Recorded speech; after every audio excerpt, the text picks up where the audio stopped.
Notre Dame's wrapped up its signing day. I'm now with defensive line coach Mike Elston. Coach, you guys signed one final player today, Isaiah Foskey. What can you tell us about him? Well, he's a super talented young man that's going to add an element that we need, length and speed and athleticism off the edge to create great pass rush. He's also going to play with great, he has the ability to play with great leverage to defend the run on first and second down. And so a super smart young man from a great family out in Northern California and from an incredible program with Concord de La Salle. So we're excited to add him to the group, an already very talented group. And so we're excited to get him here on campus. You talk about that talented group. What do they bring to the table as a part of this class?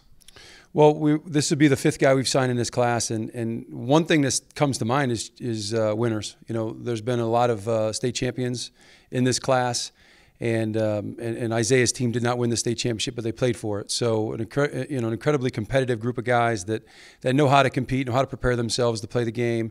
And the second thing I would say is just all great students. Guys that will be great ambassadors for us on the campus as it relates to going to class and doing their studies and being accountable for that. So it's just a great group of guys that, I think in year 9, year 10 now with recruiting here to Notre Dame, starting to figure this thing out and get the right guys for this challenge.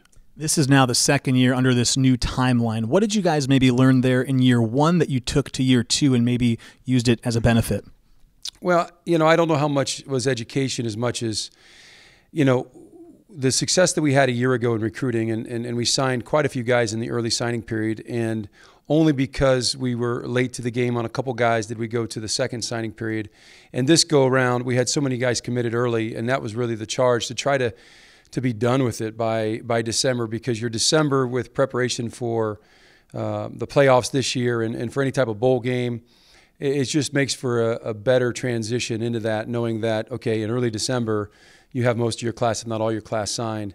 And then when you're opening presents with your kids on Christmas morning, you're at least not worried about, okay, well, how many times do I have to call this young man during the holiday break to make sure that he stays happy with Notre Dame? And so then January changes everything, because, you've signed all your players. Now you're out, recruiting underclassmen, which makes it great, And so what we learned from year 1 to year 2 is that the more guys you sign early, the more time you'll have to prepare your next year's class, which is what we did this season. This class has 10 early enrollees. You've got a few defensive line guys in that group, but just how valuable is it to get those guys on campus early? Well, it's very valuable. It's not for everybody. And so some guys will ask you on the recruiting trail, should I come mid-year or should I not?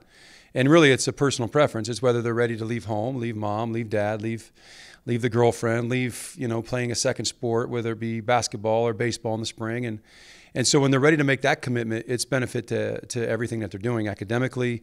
They get a jump start on their studies, and then obviously in football, they get to work out with the team. They're going through a winter conditioning cycle that the guys that came in June of last year, like I talked to Jason Adamiola today, and this is his first winter cycle, where now Nana and Jacob and Hunter Spears, they're all going through this for their first time. And then next year at this time, when they're into their second year, they'll have already gone through that.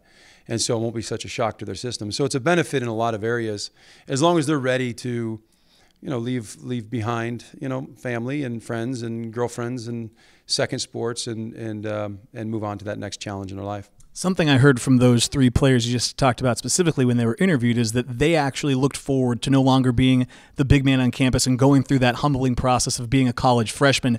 To hear that mindset from a player, how valuable is that as they begin their career? Yeah, I will say it's good to hear. It's one thing, you have to go out and do the work, and it's shocking. You're sitting there in front of them in December, and they're like, well, what's going to be the biggest thing for me transition? It's going to be the volume that you have to work. I mean, they went through a workout this morning that was very, very challenging. I can't imagine they've ever gone through anything like that. And so, they want to be a part of that, but it's also a whole heart, whole mind, whole soul commitment to, all right, this is the big leagues now. And so they were prepared for it mentally, so that made it better. And it's going to be a challenging, it's a diverse situation for them right now. And, they're doing a great job with it. So they're all benefiting from it, which is great.